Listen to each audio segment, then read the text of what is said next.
Pourquoi un DAREC dans un similaire e-twinning? Bon, c'est une question vraiment provocatrice parce qu'elle ne devrait même pas être posée. On travaille vraiment de concert les DAREC et les CORAC e-twinning, correspondants académiques e-twinning, pour faciliter l'ouverture européenne et internationale dans les académies. Donc très rapidement, à quoi on sert? Nous avons dans les établissements des interlocuteurs privilégiés qui sont les ERAI, les enseignants référents pour l'action européenne et internationale. Ce sont vraiment nos points d'entrée dans les établissements afin de faire connaître toutes les informations, mais aussi pour en recueillir afin d'accompagner de façon plus judicieuse les établissements. Donc, si vous avez une question sur les mobilités, une question sur Erasmus, une question sur qu'est-ce qu'on peut faire à l'étranger, quels sont les programmes existants, etc. Surtout, contacter les DAREC, délégués académiques aux relations européennes, internationales et à la coopération.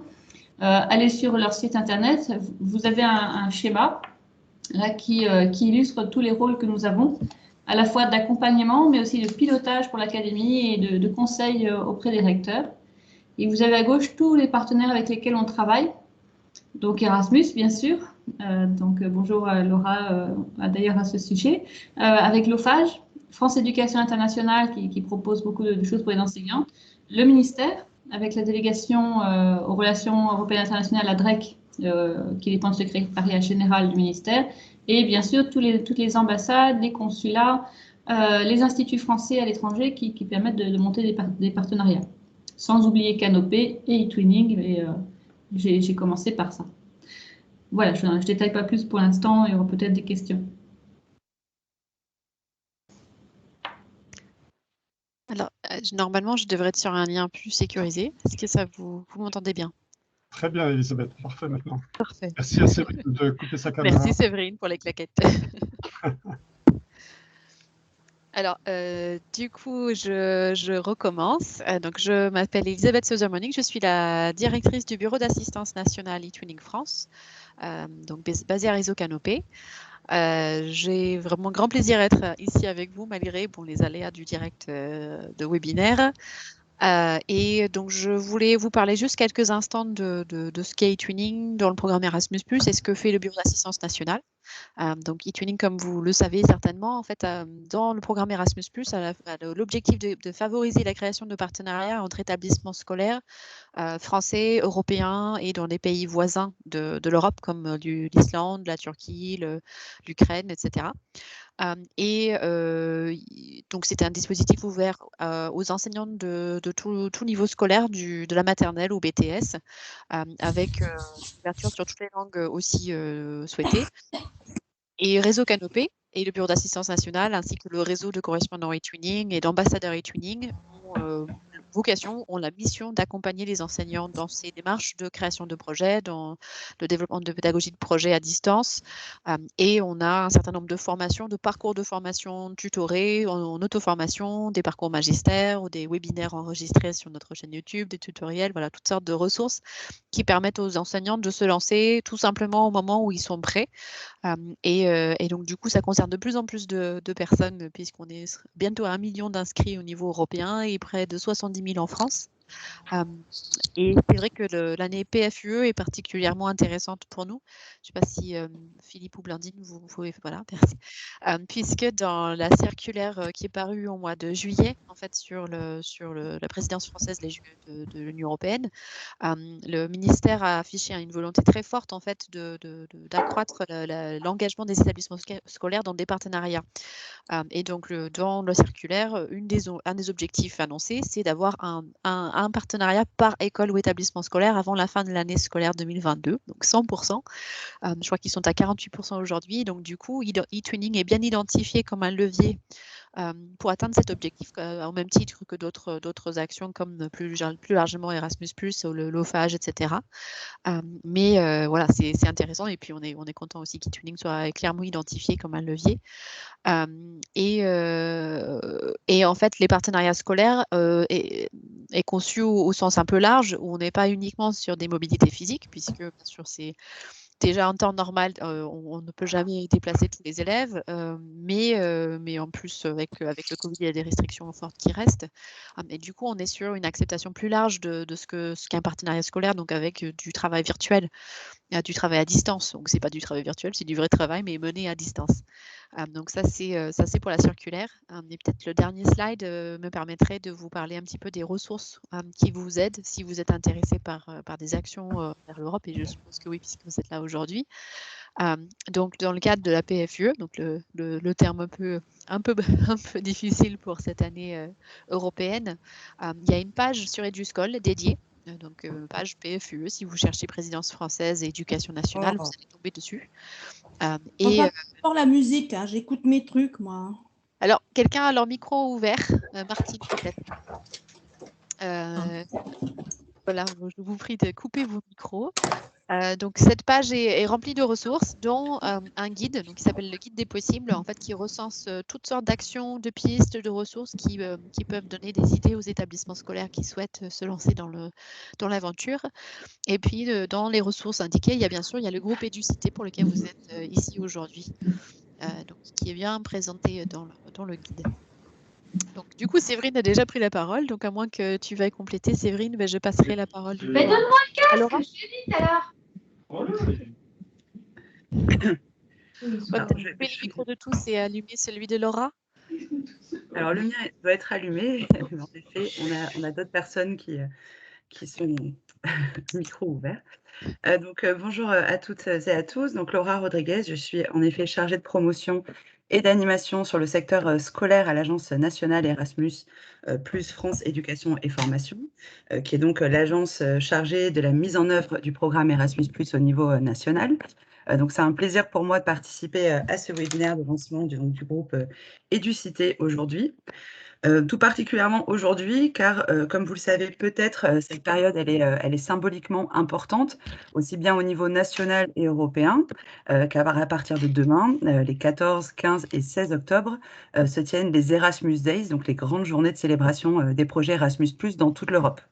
Donc durant ces 3 jours, c'est plusieurs milliers d'événements qui sont organisés dans plus de 60 pays, qui réuniront différents acteurs, établissements scolaires, associations, collectivités pour valoriser des projets de coopération européenne financés grâce au programme Erasmus+. Alors Erasmus+, c'est quoi?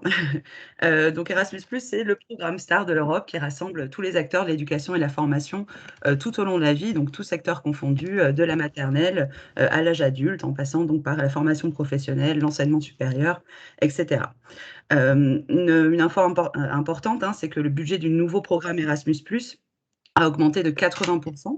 Ce sont donc 28 milliards d'euros qui sont consacrés entre 2021 et 2027 à organiser la mobilité et la coopération à l'échelle européenne. Donc, grâce à Erasmus, les élèves, les enseignants et plus généralement tous les acteurs de l'éducation ont une opportunité de partir se former en Europe, découvrir des méthodes de travail, échanger, innover et ainsi participer à ce qu'on appelle la construction de l'espace européen de l'éducation. En effet, cette programmation, elle devrait permettre, vous avez les chiffres à l'écran, elle devrait permettre à 10 millions d'Européens de passer un séjour en Europe. C'est une ambition forte, mais souhaitée sur cette programmation. Pendant ces séjours, qu'est-ce qu'on y fait? Alors, j'ai un écho maintenant. Est-ce que vous m'entendez bien? Oui, on t'entend. Je vais trouver la personne qui a coupé leur micro. J'ai un petit écho, je m'entends en double. Donc, je veux parler de mobilité, donc 10 millions de personnes qui vont partir grâce à Erasmus en 2021-2027. Alors, pour faire quoi? L'idée, c'est d'envoyer des élèves, des enseignants se former, rencontrer d'autres classes, d'autres établissements, d'autres cultures, d'autres manières d'enseigner au niveau européen. Ces projets, on le sait, ils ont un impact fort à différentes échelles, que ce soit pour les élèves qui vont gagner en ouverture d'esprit, en sentiment d'appartenance à une communauté européenne et en différentes compétences linguistiques, mais pas que. Et c'est des impacts aussi forts sur les enseignants qui vont améliorer leurs pratiques et aussi plus généralement sur les établissements et sur le système éducatif français et sur les systèmes éducatifs européens. Donc cette année scolaire aux couleurs de l'Europe, comme l'a mentionné Elisabeth, elle va permettre encore plus donc de nouveaux projets, la mise en œuvre de nouveaux projets de coopération en particulier donc, sur des thématiques phares portées au niveau national et européen. Donc, c'est les priorités du programme 2021-2027 que l'on retrouve dans ce guide des possibles, donc à savoir l'inclusion, permettre donc la mobilité, la coopération aux personnes les plus éloignées, les plus en difficulté. La transition écologique, grosse priorité du programme. La transition numérique également, permettre donc dès le plus jeune âge de comprendre comment utiliser le numérique à bon escient. Et vous avez tout plein de ressources, notamment sur la lutte contre la désinformation qui sont assez liées à cette thématique-là. Et la thématique de la citoyenneté européenne qui nous intéresse plus particulièrement aujourd'hui. Donc, via cette thématique, le programme Erasmus, il veut favoriser une citoyenneté active, l'éthique dans le cadre de l'apprentissage tout au long de la vie. Il se veut aussi, il encourage l'acquisition de compétences sociales, interculturelles, l'esprit critique, l'éducation aux médias. La priorité, elle est aussi accordée aux projets qui vont offrir des possibilités de participation à la vie démocratique, l'engagement social, civique, notamment par le biais d'apprentissage formel ou non formel. Donc voilà un petit peu pour ce cadre général. On reviendra un petit peu plus tard, je pense, sur le contexte particulier de la PFUE, mais je vais relaisser la parole aux collègues. Alors, on a un certain nombre de questions à vous poser. Je regarde dans le chat, j'en ai pas vu dans le chat, mais en particulier donc à Elisabeth. Elisabeth, tu as parlé de la pédagogie de projet, tu as parlé de projets à distance. Donc, dans ce cadre de la citoyenneté européenne, en quoi eTwinning peut contribuer, ou contribue plutôt, à la citoyenneté européenne? Alors, un peu par définition, les projets, on peut avoir des projets eTwinning qui sont franco-français, donc ça c'est une possibilité qui est peut-être pas très très connue et qui est vraiment très intéressant pour démarrer dans eTwinning. Mais c'est vrai que par définition, les projets européens permettent aux élèves de rentrer en contact avec des homologues, enfin leurs pairs dans différents pays, donc par ce biais de découvrir l'altérité, de découvrir les similarités, les différences. Et c'est vrai que beaucoup de projets ont une vocation, un objectif en fait de développer des actions autour de la citoyenneté, autour du rôle de l'élève dans son établissement, dans sa communauté, de voir sa place et de voir la place de la France dans cette communauté européenne. Et donc, ainsi faisant, développant un sentiment d'appartenance à l'Europe. Donc déjà, pour se sentir citoyen européen, il faut se sentir citoyen de l'Europe. Donc c'est vrai que par différents aspects, en fait, eTwinning permet à la fois de créer un sentiment qui est malgré tout important. Il faut se sentir européen pour se sentir concerné par l'Europe. Si on se sent uniquement français, c'est vrai que ça peut nous éloigner en fait des problématiques qui sont plus collectives. Donc en participant à un projet eTwinning, on participe en fait à un collectif justement européen et on peut aussi, selon la discipline choisie, histoire-géographie, même dans les langues, mais en travaillant avec le CPE, on peut travailler sur les institutions, on peut travailler sur l'histoire partagée, on peut travailler sur des héritages culturels autour des contes de fées, autour des mouvements de population, autour tout simplement de choses qui sont partagées du quotidien, la gestion des émotions, la gestion de scolarité qui diffère d'un pays à l'autre mais qui se ressemble. Enfin, on aborde en fait ce double aspect à la fois de différence et de similarité, mais qui nous relient tous en tant que citoyens européens. Donc voilà, j'espère avoir répondu à la question. Oui, merci beaucoup Elisabeth.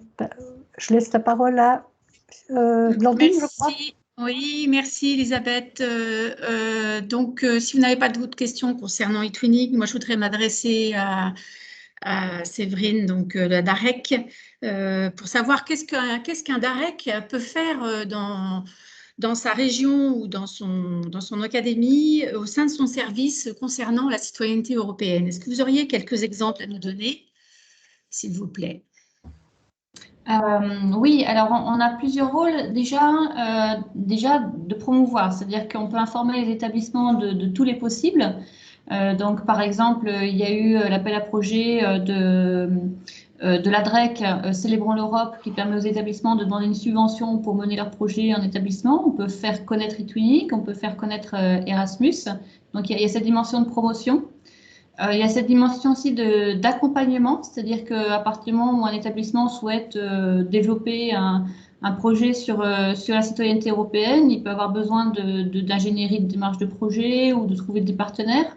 Donc, on peut l'accompagner aussi à ce niveau-là. Et puis, on a un très grand rôle de valorisation, c'est-à-dire que On accompagne les établissements pour faire connaître leurs projets, les résultats de leurs projets. Donc, pour la citoyenneté européenne, il y a par exemple le prix Cochrane, qui récompense les projets d'éducation citoyenne européenne qui sont particulièrement intéressants pour les élèves, mais aussi une valorisation académique de tous ces projets-là. Donc vraiment d'accompagnement, de valorisation et puis de promotion, de faire connaître les différents dispositifs. Merci Séverine. Est-ce que vous pourriez peut-être mettre dans le chat comment contacter les DAREC si les enseignants souhaitent justement se diriger vers un service DAREC sans qu'ils connaissent personne de ce service? Merci. Je vous mets le lien dans le chat. Merci à vous. Merci Blandine, merci Séverine. S'il n'y a pas d'autres questions du côté des DAREC et des DRAREC, une question peut-être à l'agence Erasmus avec à Laura, donc concernant les impacts, même si il est un peu tôt peut-être pour les mesurer, mais comment on peut imaginer les impacts que provoquera la présidence française de l'Union européenne sur les projets Erasmus+ à venir? Merci Laura. Alors, en effet, il est un peu tôt pour mesurer les impacts de cette présidence française de l'Union européenne sur les projets. Ce qui est important à noter, c'est que c'est un contexte qui est particulièrement favorable aux projets de coopération et aux projets d'ouverture à l'Europe des établissements. Comme le disait Séverine en introduction, ça ne veut pas dire qu'on ne le faisait pas avant. Ça veut surtout dire qu'on est dans un contexte aussi bien national qu'européen qui encourage vraiment cette coopération, cette ouverture à l'Europe. Ça vient appuyer une volonté forte du gouvernement qui est affichée déjà depuis quelques années, qui est de faire donc de l'expérience européenne une réalité. Il est question de permettre à tout citoyen, quelle que soit son origine sociale, économique, d'avoir fait au moins une mobilité dans le cadre de son parcours scolaire. Et c'est quelque chose qu'on retrouve vraiment dans les conseils qui sont donnés dans le guide des possibles. Le contexte de la PFUE aussi, au niveau d'Erasmus, il vient se coupler aux 35 ans du programme. Donc 2022, c'est 35 ans du programme Erasmus, qui seront fêtés d'ailleurs en janvier 2022. Donc on sera sur, on va dire, un événement de célébration à la fois de la PFUE et des 35 ans du programme, célébré en janvier, notamment par un gros événement à la Maison de la Radio. Ça vient aussi en appui à une priorité politique qui est donnée à la formation des enseignants et à la volonté de faire de la mobilité européenne une expérience systématique dans le parcours de formation initiale et continue des enseignants. Et donc, ça se traduit par tout plein de ressources. Elisabeth a présenté les ressources disponibles sur Eduscol, sur notamment ce guide des possibles, qui encourage vraiment fortement. Donc, on sait nous, à l'agence, qu'on devrait voir un nombre de candidatures encore plus élevé. Et l'avantage, c'est que c'est rendu possible aussi par un budget qui suit derrière, qui continue à augmenter. 2021 avait déjà vu une belle augmentation et c'est encore plus vrai pour l'année 2022. Donc, on s'attend à voir encore plus de projets et ces projets-là, ils vont avoir un impact direct, comme le disait Elisabeth, sur cette notion de citoyenneté européenne. On sait très bien que notamment avec la priorité de l'inclusion du programme, se dire qu'on va permettre à des personnes qui n'ont pas conscience de l'Europe, qui n'ont peut-être même pas conscience en fait d'être un citoyen national. On le voit, nous, quand on a des retours d'enseignants qui disent que leurs élèves, notamment quand ils sont dans des régions un petit peu enclavées ou rurales, ils ont déjà le sentiment d'appartenir, on va dire, à leur ville, à leur département, à leur région. Ça vient en premier, puis le fait d'appartenir à la France vient en deuxième, le fait d'appartenir à l'Europe vient en dernier quand ça vient, on va dire. Donc, pour le coup, cette expérience-là européenne, c'est justement prendre un peu conscience de ce qui se passe autour.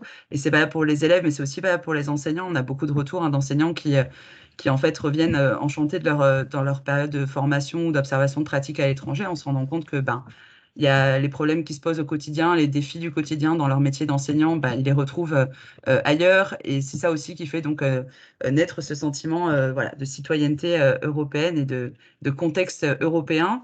Donc la PFUE va encourager cette volonté on va dire, à se sentir européen et à créer cet espace européen de l'éducation et de la formation. Et bon, pour les impacts, on reverra ça en fin d'année, mais on s'attend à ce qu'il soit fort et en tout cas qu'il soit riche de beaux projets. Voilà. Merci beaucoup, Laura. Effectivement, on se reverra certainement au mois de juin, juillet pour faire un bilan. Et là, on aura la possibilité de mesurer les impacts. On a une remarque concernant l'Académie de Caen qui n'est plus. Et donc, la DRAREC, il n'y a qu'une DRAREC en Normandie. Merci à Aurélie Henri de nous le préciser, qui s'appelle Madame Geoffroy. Et puis, une question de Marie-France. Si on est déjà en contact avec un pays européen, est-il possible de construire un projet d'échange avec eux et demander en parallèle un financement à la DAREC? La question s'adresse plutôt à Laura, je pense.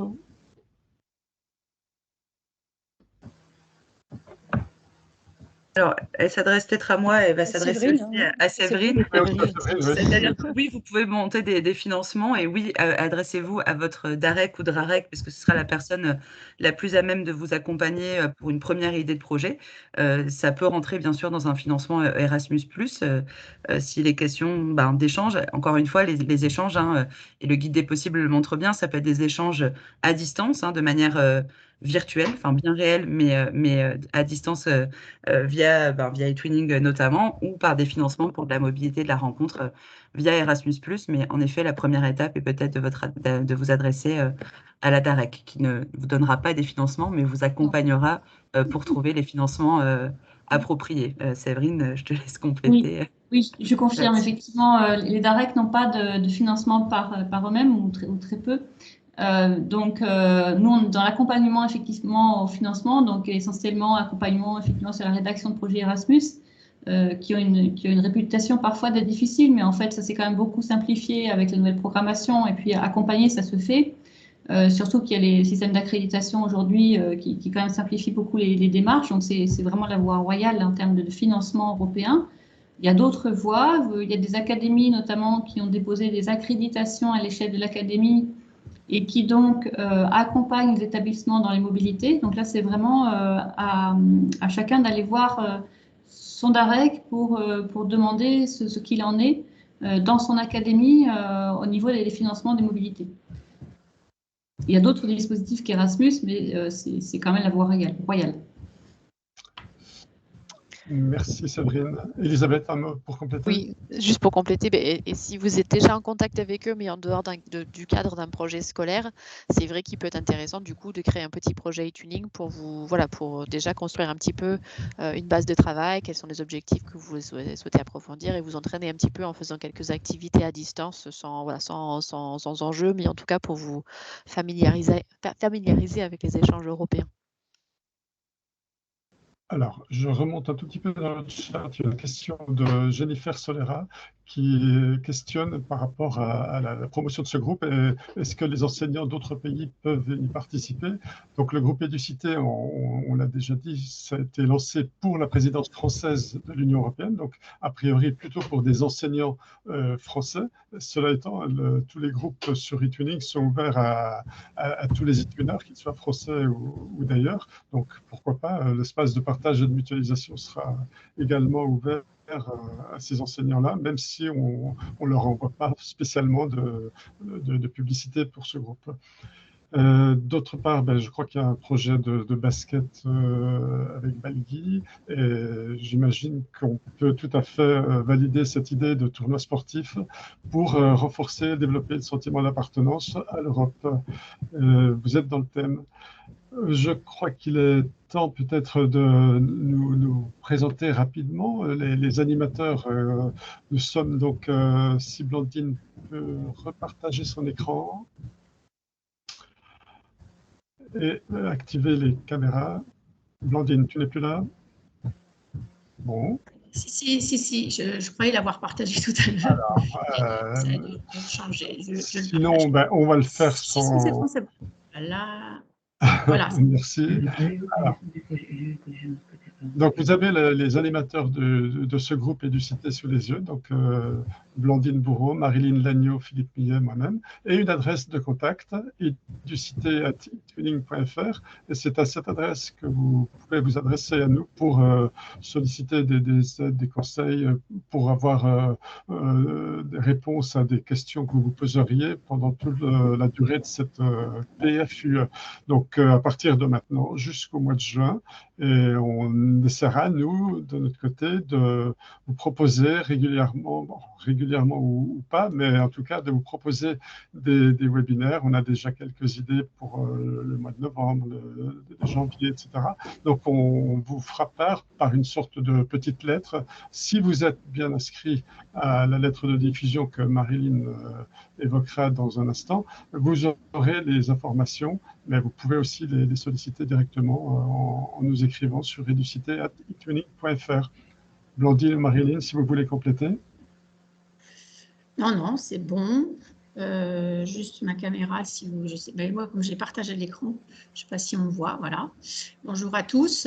Oui, donc on va s'efforcer de faire vivre ce groupe, de le rendre assez dynamique, mais pour le rendre dynamique, on compte sur vous. Hein, il faut vraiment que ce groupe puisse être vivant jusqu'en juin, en mutualisant toutes les ressources possibles et puis en proposant des échanges entre les uns et les autres. Donc là, pour Marilyn, on va continuer. Donc là, vous avez déjà mis le lien pour la liste d'émargement, ceux qui sont peut-être arrivés un peu tard. Donc il faut vraiment remplir cette liste. Peut-être que vous la remettez dans le chat. Et je vais continuer. Donc là, on va faire juste 2-3 petits animations que vous connaissez déjà. Donc, on va déjà voir un peu qui participe à ce webinaire aujourd'hui. Je crois que vous êtes plus de 70 à participer. Donc, vous allez, on vous met le lien dans le chat et donc on vous propose de cliquer sur l'endroit où vous travaillez, où vous enseignez pour voir un petit peu si on a des gens de la France entière ou s'il y a des régions qui nous ont boudés. Donc, j'espère que vous pouvez accéder normalement avec le lien et nous, on devrait voir apparaître sur... Ah oui, voilà, merci. Il y en a déjà. Donc là, alors, il y en a qui viennent des dom-tom aussi. Super. Super. Donc, je n'ai même pas besoin de rafraîchir la page. Ça se fait tout seul. Formidable. Super. Donc là, est-ce qu'il y a des gens du sud ou ils sont tous à la plage? Non, quand même pas. Donc, c'est bien. Là, on a quand même une représentation. Vous êtes un peu tous sur le territoire. Le sud-ouest, non. Mais, je ne sais pas pourquoi. Mais on voit quand même que c'est assez équilibré. Donc, ça, c'est plutôt sympathique de voir qu'il y a des gens... Ah, il y a quelqu'un a touché à la partage d'écran. Je le remets en route. C'est pour ça que tout à l'heure, je l'ai perdu, parce que quelqu'un a dû y toucher. C'est pas grave. Voilà. Très bien. Bah, écoutez, merci. Donc, là, on a donc, une vision un peu de tous les étwiners sur la France qui sont intéressés par le groupe Educité. L'éducation à la citoyenneté n'a pas l'air d'intéresser grand monde au Pays Basque ou dans les Pyrénées, mais je pense que c'est peut-être une question d'occupation cet après-midi. Et... Ah, merci. Il y en a un qui vient ou une qui vient de s'afficher. Merci à vous.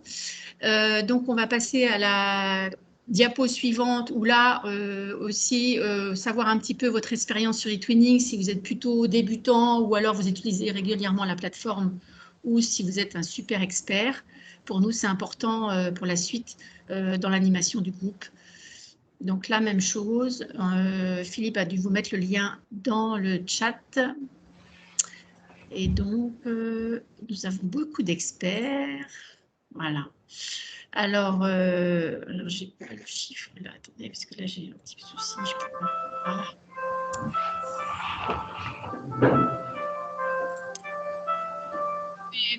Éteindre vos micros, merci. Utilisateur. Bon, bah, c'est assez équilibré finalement. Donc, concernant les débutants, je ne sais pas si vous êtes encore inscrit sur eTwinning, mais si par hasard vous n'êtes pas inscrit, sachez que vous pouvez vous inscrire sur eTwinning.fr à partir de l'onglet Démarrer. s'inscrire sur eTwinning. Je pense que vous voyez mon écran là. Pour les non-inscrits, mais a priori, si vous êtes... Voilà. Hein, donc ça, c'est juste... et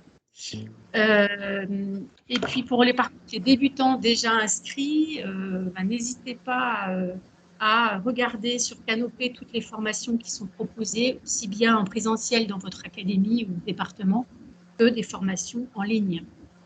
Voilà. Et n'hésitez pas aussi à contacter vos correspondants académiques et les ambassadeurs qui pourront toujours vous donner un coup de main et vous aider. Sachez que entre les eTwinners, il y a une très grande entraide. Et même pour une petite question qui pourrait vous bloquer et vous énerver, n'hésitez pas à contacter Marilyn et Philippe si vous avez quelque chose à commenter sur cette expérience eTwinning. N'hésitez pas. Pas de commentaires. Bon, quel que soit son niveau d'expérience, je pense que tout le monde a la possibilité de faire un projet très simple sur quelques semaines.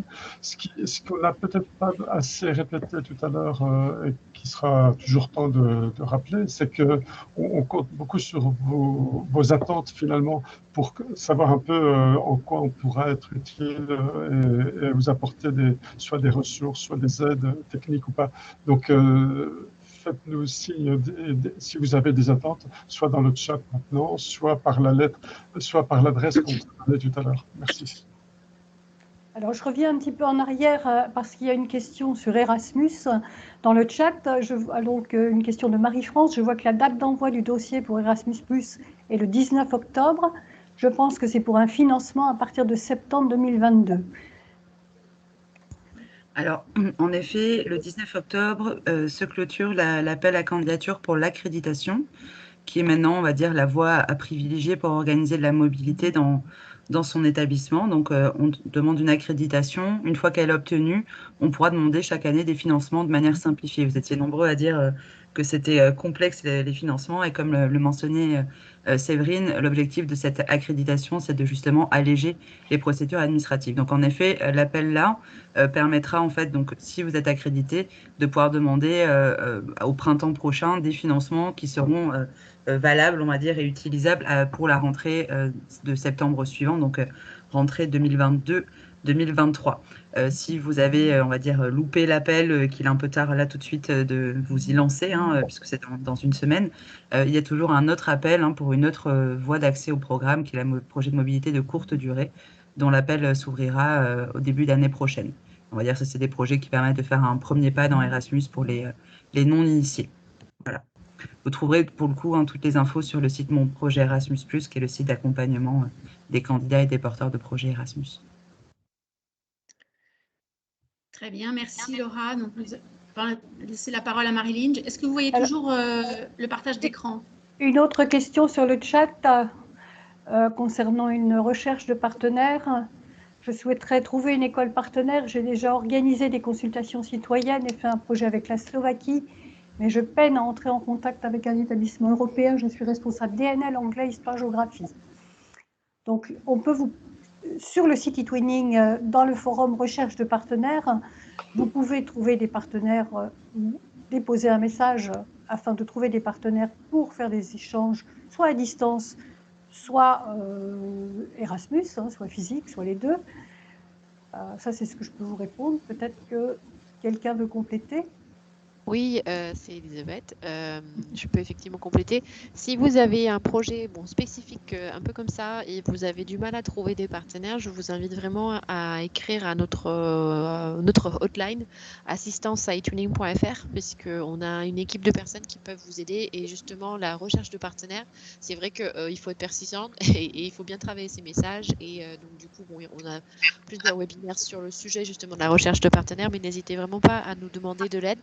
Alors, on a plusieurs collègues qui seraient ravis de discuter avec vous au téléphone ou par mail pour essayer d'affiner votre démarche pour trouver quelqu'un. Assistance@etwinning.fr.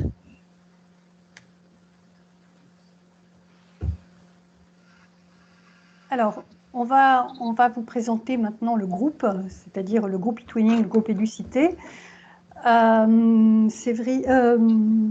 Blandine, voilà.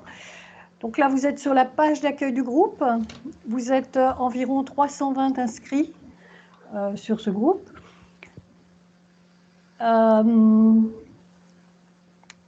Et donc 200 et quelques sur la liste de diffusion. On vous invite vraiment à vous inscrire sur cette liste de diffusion, puisqu'on va très régulièrement vous envoyer des messages d'actualisation, d'événements, etc. Donc on vous incite vraiment à vous inscrire sur cette liste de diffusion. Alors, puisqu'il y a des débutants, qu'il y a des experts et qu'il y a des utilisateurs réguliers, à peu près en un tiers, donc je vais présenter un petit peu le fonctionnement de ce groupe.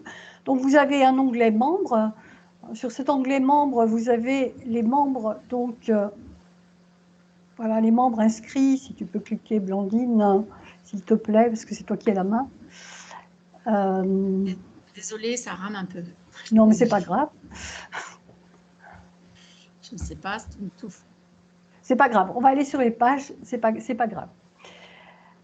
Donc, ce groupe, on va l'alimenter, bien sûr. Hein, pour l'instant, on démarre. Hein, et c'est comme dans un projet e-twinning. Quand on démarre un projet e-twinning, ben, il y a une page ou 2 pages ou 3 pages. Et puis, on crée des pages au fur et à mesure que le projet avance. Là, c'est la même chose. Donc, nous avons quelques pages qui sont ouvertes et qu'on va alimenter au fur et à mesure de l'avancée des projets, des webinaires et de ce que vous allez faire vous aussi.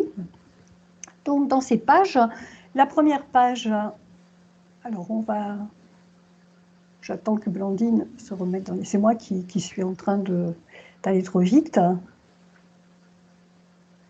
Non, je suis désolée, hein, c'est très lent, là. Training.net, là, je sais pas ce qui se passe.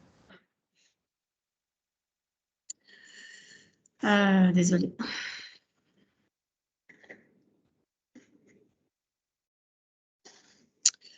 Alors, pendant que Blandine remet les pages, on vous a mis un lien vers la liste d'émargement. Pourquoi il est important d'émarger? Simplement, lorsque vous émargez, le fait que vous avez assisté à cette visioconférence apparaît dans votre profil. Et pourquoi c'est important aussi que ça apparaisse dans votre profil? C'est-à-dire que si votre établissement veut, par exemple, prétendre au label eTwinning School, il est nécessaire qu'il y ait des formations qui aient été suivies par plusieurs enseignants. Cette formation, ces webinaires fait partie de formations possibles, formations qui sont suivies par les enseignants. Voilà. Alors, donc la page d'accueil, comment rejoindre le groupe? Puisque vous y êtes, normalement, vous avez pu le rejoindre. Donc, vous avez un calendrier qui va être mis à jour et qui se présente sous forme d'un Padlet. Donc, évidemment, le calendrier va être actualisé régulièrement. Là, on arrive dans les Erasmus Days, donc qui commencent demain. Voilà. Et évidemment, au fur et à mesure que des événements vont se passer, il sera actualisé. Ce qui est important surtout sont les pages qui suivent. Donc, vous avez une page consacrée aux ressources. Donc, des ressources soit institutionnelles, soit des ressources partagées. Donc, dans les ressources institutionnelles, on vous a mis les ressources de la Commission européenne avec les textes officiels donc, que vous pourrez lire et un certain nombre de liens vers des contenus pédagogiques, des boîtes à outils, et des événements qui sont, voilà, un petit peu, voilà, le centre d'information Europe, la boîte à outils pour les enseignants du secondaire sur la désinformation, des contenus pédagogiques. Donc, vous pouvez cliquer sur les liens. Vous avez accès à cette page à partir du moment où vous êtes inscrit sur le groupe. Vous avez accédé au groupe. Donc ça, ce sont les ressources de la Commission européenne.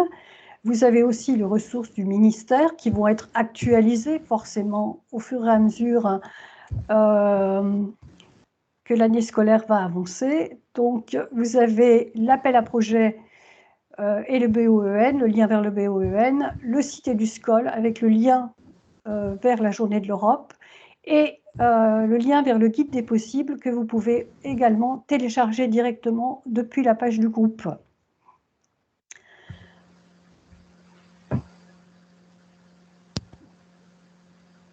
Alors, dans la troisième sous-page, vous avez donc des projets et ressources partagées.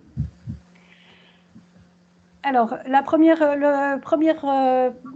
chose que vous voyez est un projet qui a été déposé par Barbara, je ne sais pas si elle est encore là, Barbara Richard, qui est ambassadrice e-twinning de l'Académie de Poitiers, qui est un projet clé en main qu'elle a déposé, qui a déjà démarré avec un certain nombre de pays, qui s'adresse à tout enseignant du cycle 1 au lycée, et dont le but, la production finale, va être une carte interactive européenne qui sera réalisée à partir d'activités menées dans chaque pays. Si j'ai un petit peu de temps, je reviendrai dessus. Si Barbara est encore là, elle va pouvoir le présenter.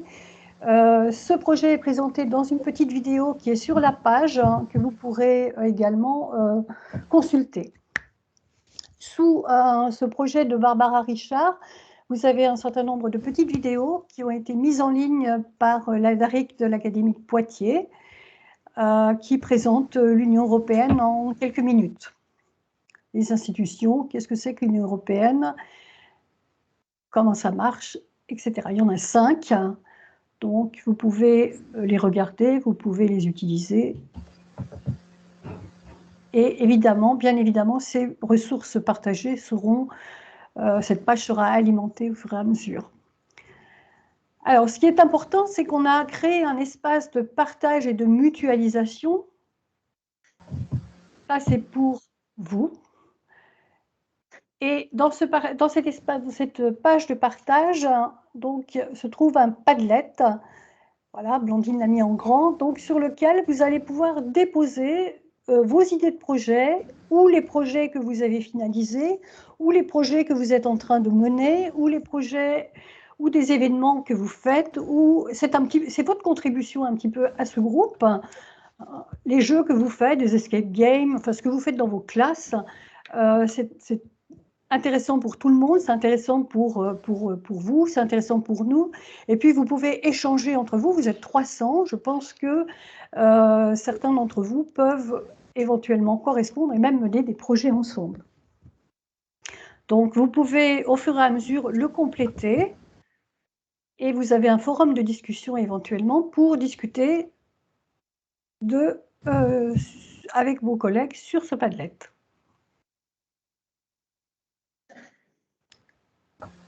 Voilà. Alors, ensuite, on a... je vais essayer d'aller plus vite. Désolée, dès que je passe dans les pages, voilà, ça va venir. Ça vient, ça vient. Voilà. Alors, vous avez ensuite une page qui est consacrée aux visioconférences, donc, dans laquelle nous allons mettre donc, à la fois les supports des visioconférences, mais aussi les enregistrements. Alors, si tu peux, Blandine, cliquer sur la page de la visioconférence d'aujourd'hui. C'est en train de... Ouais. Ah oui. Ouais, non, mais c'est pas grave. Désolée, je sais pas. Tout à l'heure, ça marche bien, puis après, ça marche plus, je sais pas pourquoi. Et on est très nombreux. Hein. Ouais. Non, mais tout à l'heure, c'est un peu le caprice du Wi-Fi. Voilà. Alors. Je sais pas ce qui se passe. Donc, vous allez, pour ceux qui ont posé la question, vous allez retrouver sur cette page à la fois le support de présentation, le support de Barbara qui présente son projet, mais qui probablement ne pourra pas le présenter aujourd'hui. Donc, on le mettra dans la page. Et vous retrouverez aussi la vidéo, donc la vidéo de cette présentation d'aujourd'hui. Et nous avons créé en bas de la page ce qu'on appelle un twin board. Alors, les experts savent ce que c'est qu'un twin board. Pour les débutants, en fait, c'est un mur collaboratif dans lequel vous allez pouvoir ajouter un élément, c'est-à-dire répondre à la question qu'on vous pose, parce que nous aussi, on voudrait bien que ce groupe vive et on voudrait bien répondre à vos attentes. Donc, avez-vous des attentes particulières concernant ce groupe d'échange? Je sais qu'il y a déjà eu des messages dans la page d'accueil, j'ai répondu plus ou moins, mais n'hésitez pas, appropriez-vous ce groupe, il est pour vous. Donc, si vous avez des questions, posez-les, n'hésitez pas, et nous y répondrons et nous essaierons de satisfaire vos attentes dans la mesure du possible. Voilà. Ensuite, donc, on a créé des forums. Donc, pour les débutants, les forums, ce sont, comme leur nom l'indique, ce sont des forums, bien sûr. Donc, un forum de questions-réponses, où là, vous pouvez poser toutes les questions que vous souhaitez, sur même des questions techniques, hein, comment faire pour ouvrir un projet e-twinning, comment faire pour, je ne sais pas, enfin, toutes les questions qui vous chagrinent, et un forum partage et échange. Ce forum, il est pour vous, donc si vous avez des idées de projet, par exemple, ou si vous voulez échanger avec certains membres du groupe, ou là, vous pouvez, de la même façon, donc créer un fil de discussion. Alors, peut-être que Blandine, tu peux ouvrir un des forums, pardon. Voilà, pour montrer. Donc, vous pouvez créer un fil de discussion en cliquant sur créer un fil de discussion et vous donnez un titre et vous écrivez votre message.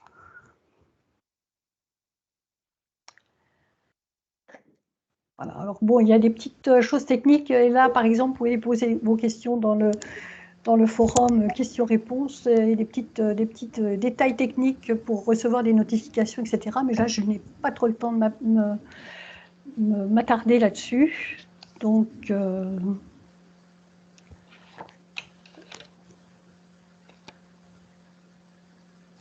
voilà. Je pense que je ne vais pas avoir le temps de présenter le projet de Barbara Richard, donc j'en ai dit 2 mots. Hein. Donc l'objectif, c'est la création d'une carte interactive européenne. Je vais vous mettre, si vous avez besoin de lui envoyer un message, à moins que Barbara soit là. Si elle est là, Barbara, est-ce que tu peux lever la main? Je crois qu'elle devait nous quitter avant la fin de la réunion. Donc, si elle lève la main. Barbara soit là. Non. Donc, je vais vous mettre ses coordonnées dans le chat et vous pouvez lui envoyer un message sans problème. Alors, c'est Elisabeth, donc je me propose de compléter un petit peu sans présenter le projet de Barbara en détail. On parle du projet de Barbara. Elle a l'habitude de créer des projets. Qu'elle gère, dans lesquels elle invite les enseignants à venir participer à des activités de façon ponctuelle. Donc, en fait, l'avantage, c'est que vous, en tant qu'enseignant ou CPE ou autre, en fait, vous n'avez pas besoin de créer vous-même un projet e-twinning, de trouver les partenaires. Elle s'occupe, en fait, de créer un projet parapluie. Donc, vous prenez contact avec elle et elle vous invite dans le projet pour justement participer à quelques activités ponctuelles et donc, du coup, de vivre ainsi une petite expérience d'e-twinning. Et après, si vous avez envie d'aller plus loin, vous pouvez. En plus, elle connaît très bien la plateforme, elle peut vous conseiller aussi si vous rentrez en contact avec elle. Donc, c'est un bon moyen de mettre un petit peu le pied dans l'eau sans trop se mouiller encore. Donc, n'hésitez pas à la contacter.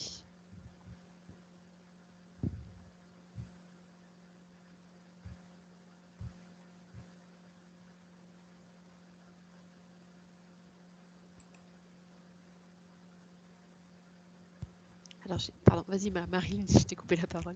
Non, je crois que ça y est, en ce qui me concerne. Blandine, à toi. Si je peux juste rajouter, juste un petit commentaire là-dessus. Donc, ces fameux Pick and Teach e-twinning où on participait à un groupe existant, on va en déposer quelques-uns sur le groupe EduCité qui pourront être utilisés soit tels quels, soit réadaptés, vous réadapter comme vous le souhaitez. Donc, il y en a un sur les sciences en Europe qu'on va bientôt mettre, et puis un sur les paysages des établissements en Europe. Voilà. Qu'est-ce qu'un Pick and Teach? pick and teach. Voilà, c'est une expression voilà, directement utilisée, quoi, clé en main pour dire en français.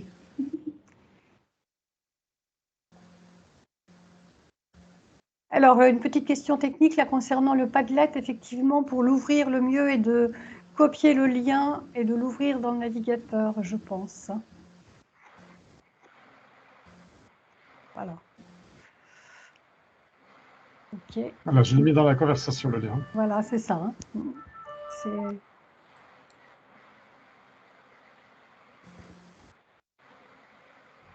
On fait la dernière activité. On peut passer la petite activité avant de se séparer peut-être, parce qu'il est moins 5 là.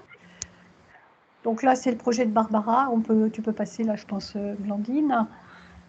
Voilà.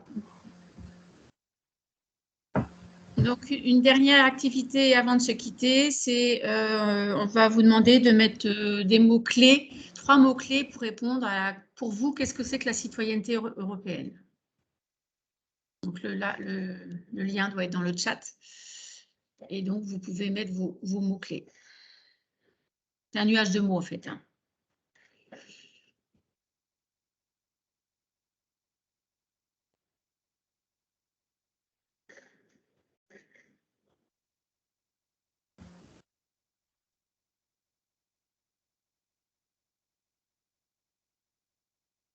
Identité, valeur, partage.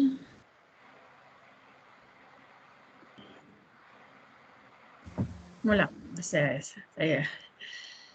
super. J'espère qu'on va arriver à lire.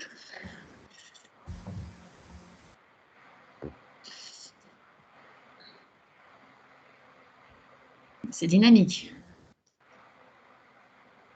Je pense que vous voyez à l'écran ce qui se passe.